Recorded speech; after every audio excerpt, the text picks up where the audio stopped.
Est-ce que tu filtres les gens selon leur niveau d'avancement dans leur business? Pas forcément, mais en général, par exemple, s'ils ont déjà un site web, pour moi, c'est important. C'est-à-dire que dans ma communauté ou même les entrepreneurs que j'accompagne, ce ne sont pas des débutants. Tu vois, ce ne sont pas des personnes qui se disent, tiens, il y a l'opportunité Internet de faire du business, je saute dessus. Ce sont des personnes qui ont déjà essayé des choses, qui ont déjà vendu en ligne. Je suis vraiment là pour les aider à scaler, en fait. Donc, il y a des indices tout bêtes, hein, mais si quelqu'un me partage l'entrée de son funnel dans les questions, bah, je sais qu'ok, c'est quelqu'un qui est déjà mûr, si tu veux, tu vois. Hmm. Euh, voilà. Après, maintenant, ces critères-là, moi, j'ai une assistante voilà, qui a le process et qui fait rentrer les gens dans le groupe. Mais du coup, je suis quasiment sûr d'avoir que des personnes avec qui je peux travailler et avec qui la communauté surtout va pouvoir grandir de manière sereine. Mais du coup, t'as pas cette pression interne psychologique de dire j'ai envie d'avoir le maximum de monde et j'ai envie d'avoir le plus Non. gros chiffre en entrée. Ah non, je suis pas, je suis plus sur la qualité que sur la quantité Hmm. dans tous les cas. Et même, bon après il y a différentes approches, hein. Là aujourd'hui, moi je suis sur un marché de niche, si tu veux, où j'ai pas forcément besoin d'avoir beaucoup de clients pour que mon entreprise fonctionne bien. Euh, Tu as dans d'autres secteurs d'activité où tu as peut-être des produits que tu vends à quelques dizaines d'euros, par exemple, sur lequel tu as besoin d'avoir de la masse pour pouvoir dégager un chiffre d'affaires important. Donc, pour moi, c'est pas un problème, sachant que je suis très fan de Kevin Kelly, qui a une approche qu'il appelle le 1000 True Fans, donc 1000 vrais fans. Et il y a un blog super intéressant, un article de blog super intéressant sur le sujet où il dit que voilà, un artiste ou un expert ou n'importe quelle personne, à partir du moment où elle a 1000 personnes vraiment fans de son travail, ces personnes-là vont acheter tous ses produits ou ses services.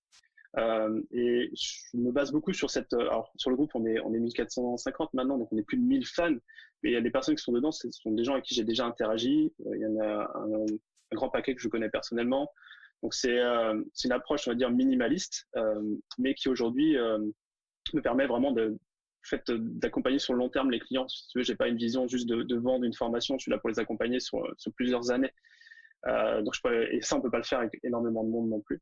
Ceci étant dit, ta question, elle est intéressante et je pense que ça dépend du business model qu'on a derrière. Est-ce qu'on fait un petit groupe ou un grand groupe? Je pense que ça dépend aussi, c'est peut-être une question de repositionner ta mentalité parce que la manière dont je vois le groupe Facebook se placer dans ton business model, c'est une forme d'entrée de tunnel, tu vois. Et Ouais. quand tu es dans une entrée de tunnel, la stratégie habituelle, c'est de faire rentrer un maximum de monde. Sur ma liste email, je veux faire rentrer un maximum de monde. À la limite, il y a des gens qui sont pas ultra qualifiés pour ça. C'est pas très grave parce que ça mange pas de pain et ils vont pas aller nuire à l'expérience des autres gens. Tu vois, si je fais rentrer 1000 personnes, mais la moitié sont pas super qualifiés, bon, voilà, je vais rentrer 500 bons prospects. Tu vois, du coup, je me préoccupe pas et du coup, je vais chercher à faire grossir ce nombre de prospects qui rentrent en entrée de tunnel. Mais si tu es dans ce double truc où à la fois ton tunnel, c'est à la fois aussi ta communauté, forcément, tu dois filtrer. Mais du coup, cet instinct qui est de dire, ah, ok, si on veut driver, en gros, parce que la manière dont tu vas faire ce levier-là, c'est tu veux driver plus de chiffres d'affaires.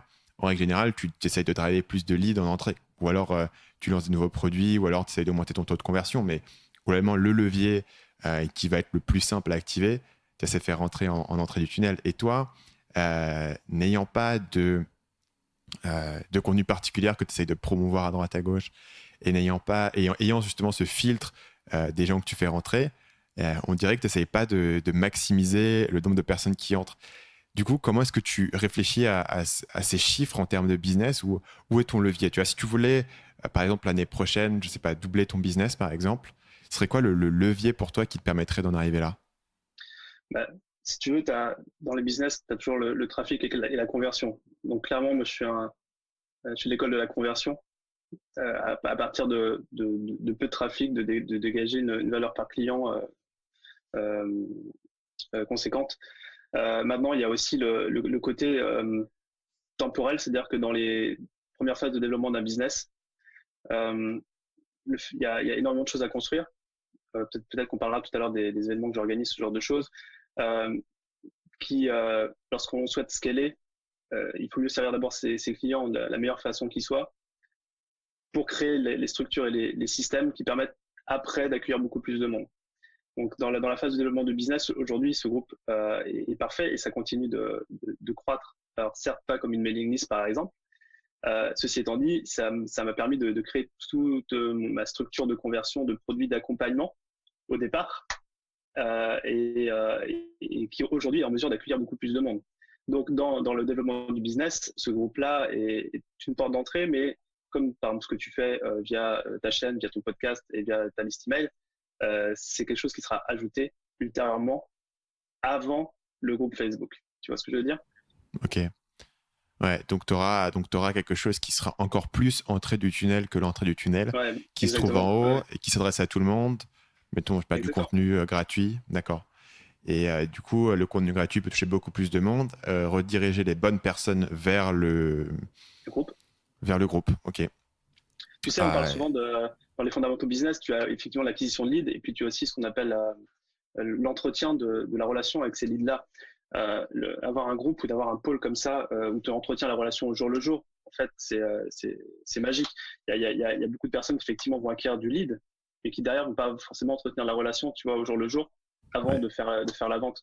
Donc, c'est juste un des leviers, si tu veux, du développement du business, qui est la relation avec ses prospects.